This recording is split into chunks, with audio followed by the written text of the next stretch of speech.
Hi everyone and welcome back to my morning report. Charles Fraser's on Monday the 8th of February with me, Richard Perry, market analyst at Hantec Markets. Let's look at this dollar yen chart, and well, we started to see a bit of a recovery. Certainly on Friday the support seemed to come in again around 1650 area. 1650 holding. I mean, by a few pips, but still, I'd say that was holding. But today's little rally that we saw early on failed at 1750, which is interestingly around the sort of resistance where it starts to come back in again.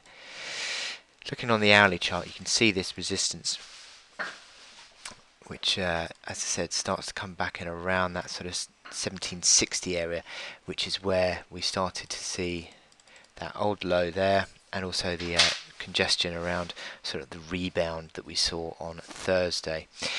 So between sort of 1760 and 1825, there's a band of resistance. I think that would be seen as a selling opportunity, and already we've seen the resistance coming at 1750 and pushing back down low. I mean, we've now 15 ticks lower on the day. We've sort of reversed 75 ticks actually in the last sort of few hours, which is not positive in any way. And I think ultimately we're going to see further pressure on these key levels, 1650 certainly.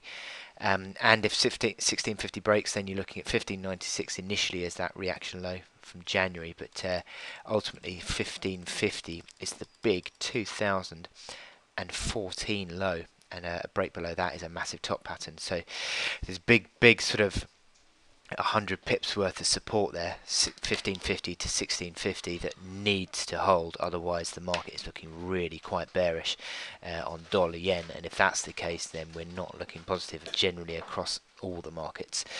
So big sort of moment here that we see this dollar yen chart in, and it certainly seems the turnaround in sentiment today is not helpful, and currently the momentum indicators on the daily chart are negative.